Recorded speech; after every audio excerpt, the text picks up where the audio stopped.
We're gonna be talking about over/unders, what Vegas have them at, projected wins for each team.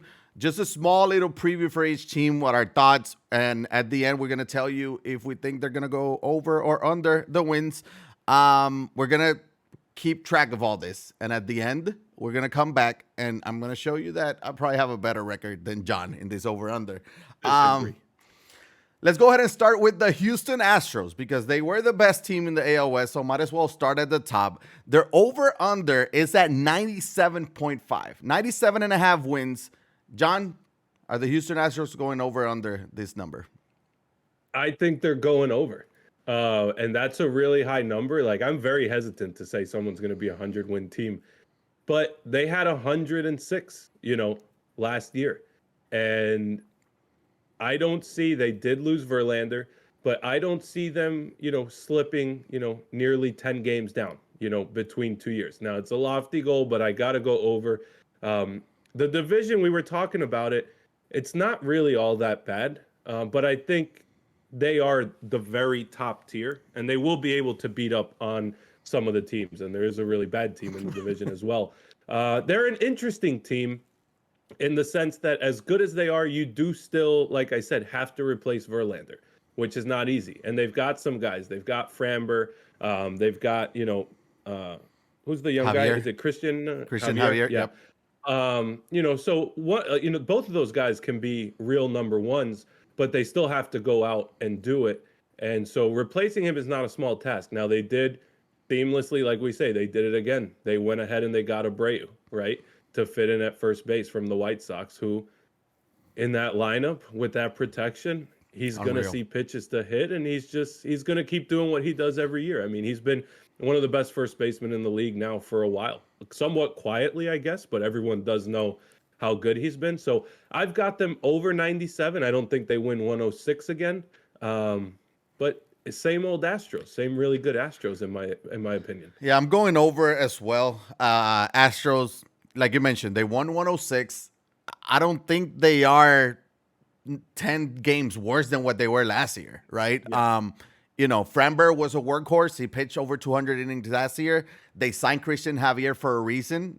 He's going to be the Framber now. Framber is going to be the Verlander, right? So my expectation is that Christian Javier is going to be another workhorse as well. Hunter Brown, we know that they're very high on Hunter Brown.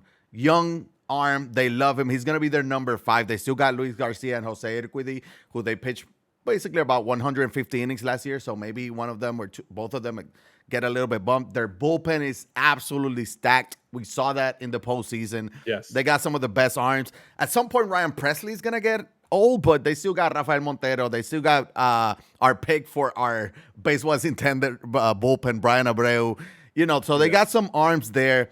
The lineup might be the deepest in baseball. When you look at, Fangraphs have Jeremy Pena projected to be the 7th hitter in this lineup, and he was literally the ALCS and World Series MVP. So that's horrifying, right? If you're ridiculous. An opposing pitcher, that's horrifying. It's ridiculous. So obviously you have we have universal DH, and they have Martin Maldonado, which is almost like a pitcher. He's almost an automatic out, but defensively and how he guides that rotation, that's where his value comes from. And maybe he's a big part on why these arms are so good as well, because we never can figure out why Houston is so good. But I feel like this year, I expect them to win 102, 103, somewhere on there. So I'm definitely going over as well. Yeah. Yeah. 100%. They are the same old Astros. Like you said, they've got the pieces to replace Verlander. It is a little bit of a question mark because you can never assume that that's someone. And Maldonado, I'm glad you brought him up. I think some people thought maybe they would try and upgrade it, the catcher position, but they haven't really had to. They've got some prospects in the pipeline at catcher. It looks like they're just going to, basically bridge the gap, hold on to him, don't really fix what's broken. They're going over. They're going to dominate the division. They can 100% do it too, right? Like their lineup is so deep that they can take we'll take our defensive catcher there. Not worry about. They had Christian Vasquez last year. Obviously, he was able to give Maldonado some days off here and there. He was the catcher for the no-hitter in the World Series. But I don't expect them to have any issues. That lineup is better than last year, right? So, Yep. yeah, they brought it back Michael Brantley as well. A lot of people might be sleeping on a professional hitter. He fits in Houston. Great additions all You around. can't pitch around anyone there except Maldonado, or you could pitch Yeah. to Maldonado, but again, even he's going to get on base, 20% of the time. So About 25, but it's still good.